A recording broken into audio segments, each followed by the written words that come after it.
ஓம் சரணாகத தீனார்த்த பரித்ராண பராயணே சர்வசியார்த்திகரே தேவி நாராயணி நமஸ்துதே. வணக்கம் நேயர்களே, இது மகாலட்சுமி ஜோதிடம் வழங்கும் காலச்சக்கரம். உங்கள் அன்பு ஜோதிடர் ஸ்ரீராம்ஜி பேசுகிறேன். அனைவரும் நலமுடன் இருக்கிறீர்களா? நன்றாகத்தான் இருப்பீர்கள், நன்றாக இருக்க வேண்டும். இன்றைய காணொளியில் நாம் காண இருப்பது திருமணம் நின்று போகும் அமைப்பு யாருக்கு? இதான் தலைப்பு. இருமணம் இணையும் திருமணம், அதில் தான் எத்தனை சிக்கல்கள்.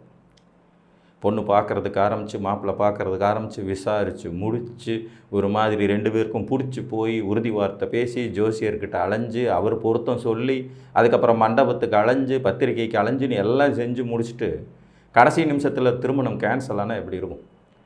அது ஒரு வாழ்வியலில் மறக்க முடியாத ஒரு துன்ப நிகழ்வாகத்தான் இருக்கும். ஆனால் அதே நேரத்தில் சில நேரங்களில் ரொம்ப மோசமான ஒரு நபரை வாழ்க்கை துணையை தேர்ந்தெடுத்துட்டோம், நல்ல வேலை கல்யாணத்துக்கு முன்னாடியாவது தெரிஞ்சிருச்சே, சந்தோஷம் அப்படின்னு சொல்லிட்டு மன ஆறுதல் அடைகிற விஷயமாகவும் இருக்கும். ஸோ இது ஒரு கலப்பு பலன் தான். ஸோ இந்த அமைப்பு ஜாதக ரீதியாக எந்த கிரகங்கள் இருந்தால் நிகழ்வதற்கு வாய்ப்பு இருக்குது, அப்படி வாய்ப்பு இருக்கிற ஜாதகர்கள் என்ன செய்யணும், இது ரெண்டையும் பார்க்கலாம். பொதுவாக ஜோதிடத்தில் பலன்கள் வரும்போதே அதற்கான தீர்வுகளையும் நாம் தெரிஞ்சுக்கணும். திருமணஸ்தானம்ங்கிறது 2 7ஆம் இடம் தான். உங்களுக்கு 2ஆம் இடத்துலையும் 7ஆம் இடத்துலையும் வக்ர கிரகங்கள் இருந்துச்சுனாலே உறுதி வார்த்தை பேசி திருமணம் முடிவு செஞ்ச பிறகு நின்று போகிற வாய்ப்பு ரொம்ப அதிகம். புரிஞ்சுங்களா? இதில் புதனும் சுக்கிரனும் அடையும் வக்கரத்தை கணக்கில் எடுத்துக்காதீங்க. அவர்கள் அல்லாது மீதி 5 பேர் வக்ர கிரகங்கள் இருக்காங்க. ராகு கேது ஒரு வக்ர கிரகங்கள், அவங்கள எப்பயுமே வக்ர கிரகங்களில் தான் கணக்கு எடுத்துக்கணும், ஏன்னா அவங்க பின்னோக்கி போகிறவர்கள். அது அல்லாது குரு, சனி, செவ்வாய், இவங்க 3 பேர், ஆக மொத்தம் 5 பேர். இந்த 5 பேரில் 2ஆம் இடத்தில் 7ஆம் இடத்தில் இவர்கள் அமர்ந்த நிலையில் வக்ரகதி அடைந்திருந்தார்கள் என்றால், ராகு கேது இருந்தாலே அது வக்ரகதி தான். அப்போ ராகு கேது லக்னத்திலேயோ 2ஆம் இடத்துலையோ 7ஆம் இடத்துலையோ 8ஆம் இடத்துலையோ இருக்கும்போது மிக கவனத்துடன் திருமண வார்த்தைகளை, பேச்சுவார்த்தைகளை நடத்தி நகர்த்தி கொள்ள வேண்டியது அவசியம். ஏன்னா எந்த நிமிஷம் வேணாலும் எப்படி வேணாலும் குளறுபடி பண்ணி விட்டுறதுக்கு வாய்ப்பு இருக்குது. குறிப்பாக 2ஆம் இடத்துல ராகுவோ கேதுவோ இருக்கும்போது திருமணத்துக்கு பிறகு பேசிக்கிட்டு இருக்கும்போது பொண்ணுக்கும் மாப்பிள்ளைக்கும் பிடிக்காமல் நின்று போன கல்யாணம் அதிகமாக இருக்கும். இந்த பொண்ணு பேசுகிறதே எனக்கு பிடிக்கல, ரொம்ப டாமினேட் பண்ணுறாங்க, இப்போவே உங்கள் அப்பாவை பார்க்கக்கூடாது, அம்மாவை பார்க்கக்கூடாதுன்னு கண்டிஷன்லாம் இப்போவே போடுறாங்கன்னு சொல்லி பையன் நிறுத்திடுவார். பொண்ணுக்கிட்ட கேட்டோம்னா அந்த பையன் பேசுகிறதே பிடிக்கல, ரொம்ப செக்ஸுவல் அரேஞ்ச்மெண்ட்டாக பேசுகிறா, இப்போவே இப்படி இருக்கா, எனக்கு பயமாக இருக்குது, வேணாம் அப்படின்னு சொல்கிறது. இன்றைக்கு காலகட்டத்தில் இருக்கக்கூடிய ஒரு மிகப்பெரிய பிரச்சனை என்னன்னு கேட்டிங்கன்னா, ரெஸ்பான்சிபிலிட்டியை சுமக்கிறதுக்கு இளைஞர்கள் தயாராக இல்லை. உங்களுக்கான பொறுப்பு என்ன அப்படிங்கிறத உணர்ந்து அந்த பொறுப்பின்படி நடந்து கொள்ளணுங்கிறத யாரும் நம்ம போதிக்கிறதே இல்லை. போட்டி போடு, நல்லா படி, நல்ல வேலைக்கு போ, வெளிநாடு போ, டாலரில் சம்பாரின்னு சொல்லி கொடுக்குறோமே ஒழிய ஒரு பேரண்ட்ஸை பார்த்துக்க வேண்டியது ஒரு பிள்ளையோட கடமைங்கிறத யாரும் சொல்லி கொடுத்து வளர்க்குறதே இல்லை. ஒரு பெண், வாழ வந்த பெண் அந்த வீட்டில் இருக்கிற உறவினர்களையும் குடும்ப உறுப்பினர்களுக்கும் மரியாதை கொடுக்கணுங்கிறதையும் யாரும் சொல்லி கொடுக்கறதே இல்லை. கல்யாணம் ஆகி போன உடனே தனி கொடுத்தன வைக்கிறதுக்கு வழியை பாரு அப்படிங்கிறது மாதிரி அறிவுரைகள் தான் சொல்லப்படுகிறது. அப்போ இன்னொன்று பார்த்திங்கன்னா, ஒரு விட்டேத்தித்தனமான வாழ்வியல் ஸ்டைல், லைஃப் ஸ்டைல்னு சொல்லலாம். இப்போ அது மாதிரியான ஒரு பழக்கத்தை, இது மேற்கத்திய கலாச்சாரம், இதுக்கு மெல்ல மெல்ல இப்போ இந்தியாவுக்குள்ளே வந்துட்டு இருக்கிறது ஒரு பெரிய சிக்கலான ஒரு அமைப்பு. இங்கே குடும்பம், கூட்டு குடும்பங்கிறதெல்லாம் உடஞ்சி போய் இன்றைக்கி தனி கொடுத்தனத்துலையாவது நிம்மதியாக இருப்பாங்களாங்கிற கேள்விகள் $1,000,000 கொஸ்டினாக வந்துடுச்சு. உங்கள் ஜாதகத்தில் வக்ர கிரகங்கள் 2 7ஆம் இடத்தோடு தொடர்பு கொள்ளுதுன்னா உங்களுக்கு கல்யாணம் ஆகிறதுங்கிறது ஒரு குதிரை கொம்பு தான். அப்படி தொடர்பு கொண்டு இருக்கும்போது உறுதி செய்யப்பட்ட திருமணமானது கடைசி நிமிஷம் வரைக்கும் நடக்குமோ நடக்காதாங்கிற கேள்விக்குரிய தரும். ஸோ இந்த மாதிரி அமைப்பு உள்ளவங்க முதல்ல அமைதியாக இருந்து கற்றுக்கணும். எல்லாவற்றையும் கொட்டி தீர்க்க பேசி பழக வேண்டும் என்கின்ற அவசியத்தை வெளிக்கொணரக்கூடாது. சொல்லப்போனால் 2ஆம் இடத்துல வக்ரகிரகம் இருக்கவங்க பேசுகிறது எவ்வளவுக்கு எவ்வளோ குறைக்கிறீங்களோ அவ்வளவுக்கு அவ்வளோ லைஃப் நல்லாயிருக்கும். திருமணம் முடிவாகி நிற்கிறதுன்னு மட்டும் இல்லை, ஒப்பந்தங்கள் முடிவாகி நின்று போயிடுறது, கூட்டுத்தொழில் முடிவாகி முறிஞ்சு போயிடுறது, உங்களுக்கு ஒருத்தருக்குமான ஒப்பந்தம் நல்ல விதமாக போயிட்டுருக்கிறது திடீர்னு அப்படியே ரிவர்ஸ் ஆகிடுறது, இது எல்லாமே இந்த வக்ரகிரகங்கள் பண்ணுற சூட்சுமம் தான். வக்ர கிரகங்கள் உங்களை ஒரு செகண்டில் தூண்டி விட்டு சிதறடித்து விடும் தன்மை கொண்டவை. அவங்க தங்களுடைய அந்த ஆதிபத்திய விசேஷத்தை ரொம்ப ஆணித்தரமாக கொடுத்துருவாங்க, ரொம்ப பவர்ஃபுல்லாக செய்ய வச்சுடுவாங்க. அப்போ அந்த பவர்ஃபுல்லாக அது செய்யும்போது மற்றவங்களால் அதை டைஜஸ்டே பண்ணிக்க முடியாமல் போய் அது ஃபெயிலியர் ஆகிறதுக்கான வாய்ப்புகள் அதிகம். ஸோ 2 7ஆம் இடத்தில் வக்ர கிரகங்கள் இருக்கும்போது முடிவு செய்யப்பட்ட திருமணம் நின்று போகும் வாய்ப்பு ரொம்ப அதிகம். நீங்கள் மிக கவனமாக ஹேண்டில் பண்ணி தான் அதை கொண்டுட்டு போக வேண்டியது அவசியமாக இருக்கும். இது ஒரு விதி. அடுத்து பார்த்திங்கன்னா 7ஆம் அதிபதி பரிவர்த்தனை பெற்றிருந்தாலும் நிச்சயித்த திருமணம் நின்று போகும். 7ஆம் அதிபதி நம்ம லக்னத்திற்கு 7ஆம் அதிபதி ஒருத்தர் இருப்பார். இவர் பரிவர்த்தனை அடையிறது. அந்த பரிவர்த்தனை வந்து அசுபஸ்தானங்கள்னு சொல்லக்கூடிய 3, 6, 8, 12ஆம் அதிபதியோடு நடந்திருந்தாலும் முடிவு செய்யப்பட்ட மண்டபம் வரைக்கும் போயிட்ட கல்யாணத்துக்கு முதல் நாள் நைட்டு நின்று போகிற திருமணமெல்லாம் உண்டு. ஏன் கல்யாணத்தன்றைக்கு காலையிலேயே நின்று போகிற திருமணமும் இந்த அமைப்பில் இருக்கும். 7ஆம் அதிபதி வந்து 3ஆம் அதிபதியோடு பரிவர்த்தனை அடைஞ்சிருந்தாலும் சரி, 7ஆம் அதிபதி 6ஆம் அதிபதியோடு பரிவர்த்தனை அடைஞ்சிருந்தாலும் சரி, 7ஆம் அதிபதி 8ஆம் அதிபதியோடு பரிவர்த்தனை அடைஞ்சிருந்தாலும் சரி, 7ஆம் அதிபதி 12ஆம் அதிபதியோடு பரிவர்த்தனை அடைஞ்சாலும் சரி, இதை பூரா தைதன்ய பரிவர்த்தனைன்னு சொல்லுவோம். அதாவது கெட்ட பரிவர்த்தனை. அந்த மாதிரி இருக்கிற ஜாதகர்களுக்கும் இந்த விதி பொருந்தி வரும்.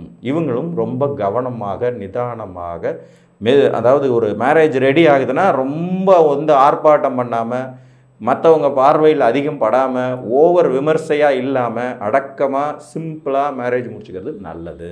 இது ஒரு பரிகாரமும் கூட. இந்த மாதிரி அமைப்பு உள்ளவங்க மேக்சிமம் பெரிய கல்யாண மண்டபத்தை பிடிச்சி மிக பிரம்மாண்டமாக திருமணம் செய்கிறத தவிர்த்து கோயிலில், ரெஜிஸ்டர் ஆஃபீஸில், தெய்வ சந்நிதிகளுக்கு நடுவில் கல்யாணம் பண்ணிக்கிறது, தெய்வ கோயில், உங்களுக்கு விருப்பமான கோயில், அது நீங்கள் எதை வேணாலும் செலக்ட் பண்ணலாம். தெய்வ சந்நிதியில் திருமணம் செய்துக்க முடிவு எடுக்கும்போது இந்த அமைப்பு மட்டுப்படுவதை கண்கூடாக பார்த்துருக்கிறேன். உங்களுக்கு 2ஆம் இடத்துல 7ஆம் இடத்துல வக்கர கிரகம் இருந்தாலும் சரி, கோயிலில் கல்யாணம் பண்ணிக்கிறோன்னு முதலே வேண்டிக்கணும். அதை வந்து உங்களுடைய வாழ்க்கை துணைக்கிட்ட எடுத்து சொல்லி இந்த மாதிரி கிரக அமைப்பு இருக்குது, அதனால தான் இதை பண்ணுறோங்கிறது மாதிரி சொல்லிவிடு. அதே மாதிரி 7ஆம் அதிபதி தைதன்ய பரிவர்த்தனை அடைஞ்சிருந்தாலும் சரி, 3ஆம் அதிபதியோடோ 6ஆம் அதிபதியோடோ 8ஆம் அதிபதியோடோ 12ஆம் அதிபதியோட பரிவர்த்தனை அடைஞ்சிருந்தாலும் இதை நீங்கள் பண்ணணும். இதுக்கு ஒரு உதாரணம் பார்க்கலாம். ஒரு துலா லக்ன ஜாதகம், இவருக்கு 7ஆம் அதிபதி செவ்வாய், 6ஆம் அதிபதி குருவும் செவ்வாயும் பரிவர்த்தனை அடைஞ்சிருந்தால் இந்த விதி ஏற்படும். அதே மாதிரி இதில் 3ஆம் அதிபதியும் குரு தான். 3ஆம் அதிபதி குருங்கிற போது செவ்வாய் வந்து 7ஆம் அதிபதியாக தனுசில் உட்காந்து, தனுசில் இருக்க குரு போய் 7ல் உட்காந்தாருனாலும் இந்த விதி ஏற்படுற வாய்ப்பு இருக்கும். அடுத்து சுக்கிரனும் செவ்வாயும் பரிவர்த்தனை அடைஞ்சு 7, 8 பரிவர்த்தனை அடைஞ்சிருந்தாலும் இந்த விதி அடைய வாய்ப்பு இருக்கும். அதே மாதிரி 12 கூடைய புதன் போய் 7ல் உட்காந்து, 7 கூடைய செவ்வாய் வந்து 12ல் உட்காந்தாலும் இந்த விதி அதிகமாக நடக்கிறதுக்கு சான்ஸ் இருக்கும். ஸோ இந்த மாதிரியான அமைப்பு உங்களுக்கு 2, 7ஆம் இடத்தில் வக்ர கிரகங்கள் இருந்தாலும், 7ஆம் அதிபதி தைதன்ய பரிவர்த்தனை அடைந்திருந்தாலும் நீங்கள் திருமணம் நின்று போகும் அந்த கேட்டகரிக்குள்ளே இருக்கிறீங்கிறத முதல்ல மனசில் உணர்ந்துக்கணும். அதுக்கு தகுந்த மாதிரி திருமண வாழ்க்கை ஆரம்பித்து முடிகிற வரைக்கும் ரொம்ப அந்த திருமணத்துக்குள்ளே போகிறது வரைக்கும் கொஞ்சம் கவனமாகவும் கூடுதல் விழிப்புணர்வோடு இருக்கணும். ரொம்ப ஆடம்பரம் பண்ணாமல் இருக்கணும். கூடுமான வரைக்கும் 90% திருமணத்தை கோயிலில் நடத்துறதுக்கு முயற்சி பண்ணணும். தெய்வ அனுகூலம் இருந்ததுன்னா நிறைய பிரச்சனைகள் தீர்ந்து போகும்னு சொல்லுவாங்க. ஸோ அந்த அடிப்படையில் தெய்வ சந்நிதியில் நிச்சயம் பண்ணிக்கிறது, தெய்வ சந்நிதியிலே கல்யாணத்தை முடிச்சுக்கிறது, அதுக்கப்புறம் ஒரு 2 நாள் கழித்து கூட ஒரு கிராண்டான ரிசப்ஷன் அந்த மாதிரி ஏதாவது வச்சுட்டு போயிடும். ஸோ இந்த திருமணம் நடக்கும்போது அதிக ஆடம்பரம் இல்லாமல், அதிக பகட்டு இல்லாமல் செய்து கொள்வது உத்தமமான ஒரு விஷயம் அப்படின்னு கூறி, ஸோ இந்த அமைப்பு உள்ளவர்கள் ஜாதக ரீதியாக சற்று கவனத்துடன் தேவையில்லாத பேச்சுவார்த்தைகளை நடத்துறது, கல்யாணத்துக்கு முன்னாடியே வெளியில் போயிட்டு வரணும்னு நினைக்கிறது, மணிக்கணக்கில் பேசி நம்மளை பற்றி அவங்களையும் அவங்கள பற்றி நம்மளையும் பேசுகிறது, இதெல்லாம் கொஞ்சம் தவிர்க்கிறது நல்லது. ஒரு குணம் உங்களுடையது பிடிக்கலாம், இன்னொரு குணம் பிடிக்காமல் போகலாம். இதெல்லாம் கலந்தது தான் திருமண வாழ்க்கை. திருமணத்துக்கு பிறகு அது அட்ஜஸ்டபிள்ங்கிறதுல வரும். கல்யாணத்துக்கு முன்னாடி அந்த பிடிக்காத குணங்கள் வெளிப்படும் போது அது வந்து ஏதோ மிகப்பெரிய கொலை குற்றம் மாதிரி டைஜஸ்டே பண்ணிக்க முடியாதது மாதிரி ஆயிடும். அப்புறம் இந்த ஒப்பிட்டு நோக்குதல் மூலமாகவும் நிறைய திருமணங்கள் நின்று போகுதுங்கிறது ஒரு கசப்பான விஷயம். ஒரு பொண்ணை முடிவு பண்ணிவிட்டு அந்த பொண்ணை வந்து 10 ஃப்ரெண்ட்ஸுகள்கிட்ட காட்ட வேண்டியது, அதில் 4 பேர் என்னடா சுமாராக இருக்குது, மூக்கு ஒரு மாதிரி இருக்குது, தலை ஒரு மாதிரி கோணலாக இருக்குதுன்னு எதையாவது சொல்ல, ஏன்னா அன்னைக்கு நீ காலேஜ் படிக்கும்போது உன் பின்னாடி சுற்றினாலே அந்த பொண்ணு மாதிரி கூட இல்லையாடா அப்படிங்கிற மாதிரி ஏற்றி விடுறது, இதெல்லாம் கொஞ்சம் அவாய்ட் பண்ணணும். எப்போவுமே செல்ஃபாக முடிவு எடுக்கிறது ரொம்ப முக்கியம். அதே மாதிரி தான் பெண்களும் ஒரு மாப்பிள்ளையை நிச்சயித்த பிறகு, முடிவு செய்து விட்ட பிறகு அவருடைய பர்சனாலிட்டியை வச்சு மற்ற பெண்கள் கேலி செய்கிறது, தோழிகள்கிட்ட கம்பேர் பண்ணுறது, ஃபோட்டோ எடுத்துக்கிட்டு இன்ஸ்டாகிராமு, ஃபேஸ்புக்கு, வாட்ஸ்அப்பில் எல்லாம் போட்டு விட்டு அது 10 பேர் கண்ணில் பட்டு இதெல்லாமும் கூட மன முறிவுக்கு காரணங்கள் ஆயிடுது. அதாவது திருமணம் நடக்கிறதுக்கு முன்னாடியே இந்த பிரச்சனைகளெல்லாம் வந்துடுறதுக்கான வாய்ப்புகள் இருக்குது. எப்போதும் கல்லடிப்பட்டாலும் கண்ணடிப்படக்கூடாது அப்படின்னு சாஸ்திரம் சொல்லுது. அப்போ திருஷ்டி என்கின்ற ஒன்று, வயிற்றெரிச்சல் என்கின்ற ஒன்றும் கூட திருமணத்தை முறித்து விடும் தகுதி விடுது. இதுக்கு தான் தெய்வ சந்நிதியை கொண்டாந்து முன்னாடி நிறுத்துங்க அப்படின்னு சொல்கிறோம். ஒரு நிச்சயம் பண்ணுறதை கூட தெய்வ சந்நிதியில் பண்ணுங்கள். திருமணத்தை தெய்வ சந்நிதியில் முடிவு செய்யுங்க. அங்கேயே கோயிலில் தான் பண்ணுறோம், அதுக்கப்புறம் வேணால் ஏதாவது ரிசப்ஷன் அது இதுன்னு பண்ணி நீங்கள் நிறைய பெரிய ஆளுகள்லாம் போய் பூரா பாருங்கள், பழனியில், திருப்பதியில், மீனாட்சி அம்மன் கோயிலில், இப்படி பெரிய கோயில்களில் கல்யாணம் பண்ணுவாங்க. வசதியானவங்க, அவங்களுக்கு இருக்கிற வசதிக்கு எவ்வளோ பெரிய மண்டபத்தை வேணாலும் பிடிச்சி பண்ண முடியும். ஆனால் சாதாரணமாக கோயிலில் பண்ணுவோம். இதெல்லாம் அந்த அதிக திருஷ்டி விழுகாமல் தடுப்பதற்கான சூட்சுமங்கள் தான். அதுக்கப்புறம் கிராண்டாக ரிசப்ஷன் அது இதுன்னு வச்சு அதை மேனேஜ் பண்ணிக்குவாங்க. ஸோ திருமணம் நின்று போகும் அமைப்பு உங்கள் ஜாதகங்களில் இருக்கிறது என்றால் கவனத்துடன் செயலாற்றி வெற்றி காணுங்கள் என்று கூறி, மீண்டும் ஒரு காணொளியில் உங்களை வந்து சந்திக்கும் வரை உங்களிடமிருந்து அன்புடன் விடைபெற்றுக் கொள்வது உங்கள் அன்பு ஜோதிடர் ஸ்ரீராம்ஜி. நன்றி, வணக்கம்.